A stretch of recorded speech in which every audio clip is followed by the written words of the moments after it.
जिन प्रत्याशी को टिकट दी गई थी वो बताएं कि किस आरएसएस के नेता या बीजेपी के नेता के कहने से टिकट दी गई थी, क्योंकि उन्होंने वो उस प्रत्याशी को पार्टी से बाहर निकाला था बड़े आरोप लगा करके।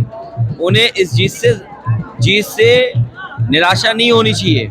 ये समाजवादियों की जीत नहीं है, ये बाबा साहब भीमराव अम्बेडकर जी के सिद्धांतों की, डॉक्टर राम मनोहर लोहिया जी के सिद्धांतों की, और जो नेताजी ने सबका सम्मान लेकर के मेल जोल की राजनीति की, सौहार्द की राजनीति की, नेताजी की जो अगड़े पिछड़े सबको साथ लेकर के चलने की राजनीति, उसकी जीत हुई है।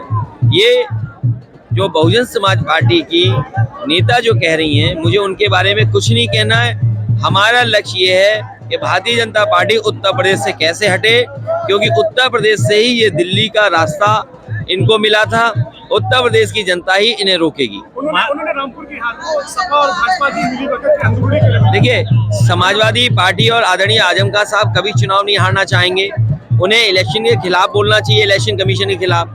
किस तरीके से वहाँ के मतदाता और खासकर मुसलमान भाई वोट डालने ना आ जाएं, उनके कैसे नुकसान पहुँचा जाए। उनके घर को घेर लिया गया, महिलाएं थी, उन्हें गलत भाषा का इस्तेमाल किया गया। कई पार्टी के नेता निकले तो उनके हाथ पैर तोड़ दिए गए, कईयों को चोटें आई हैं। पुलिस लगा करके मुसलमान भाइयों को घर से नहीं निकलने दिया। ये कहना चाहिए इन्हें। और मैंने तो कहा है कि इलेक्शन कमीशन को समय समय पे वो वीडियोस हम लोगों ने दिए हैं, उन वीडियोस को देख करके इलेक्शन कमीशन इस चुनाव को निरस्त कर दे। खतौली विधानसभा पर भी उन्होंने कहा कि खतौली विधानसभा पर जो बीजेपी की हार हुई है वो भी संदेह के घेरे में है। देखिए, मैं उनके बारे में इसलिए नहीं बोलूँगा क्योंकि वो बीजेपी के सारे पे काम कर रही हैं। बहुजन समाज पार्टी बीजेपी के सारे पे काम कर रही है। आप पिछला चुनाव देख लो, समाजवादी पार्टी कैसे हारे, उस तरीके से टिकट दिए गए। हालांकि उस पहलू पे मैं नहीं जाना चाहता हूँ। मैं केवल इतना कहना चाहता हूँ, आज महंगाई चरम सीमा पर है, बेरोजगारी चरम सीमा पर है, अन्याय चरम सीमा पर है, और जितने भी छोटे बड़े व्यापारी हैं उन पे जीएसटी के छापे लग रहे हैं। जीएसटी के छापे इसलिए मारे जा रहे हैं, बीजेपी जानती है कि व्यापारी उनसे दूर हो गया है। उनके कागज दिखा के व्यापारियों को डरा करके नगर निकाय के चुनाव में बीजेपी वोट लेना चाहती है। वोट लेने के चक्कर में व्यापारियों पे छापे पड़ रहे हैं। भारतीय पार्टी कह रही मैनपुरी में समाजवादी पार्टी ने 150 करोड़ रुपए से चुनाव लड़ा है। देखिए, आप पत्रकार साथी हो, मैनपुरी और पूरे उत्तर प्रदेश में आज ठेका कौन कमा रहा है? ठेका कौन कमा रहा है?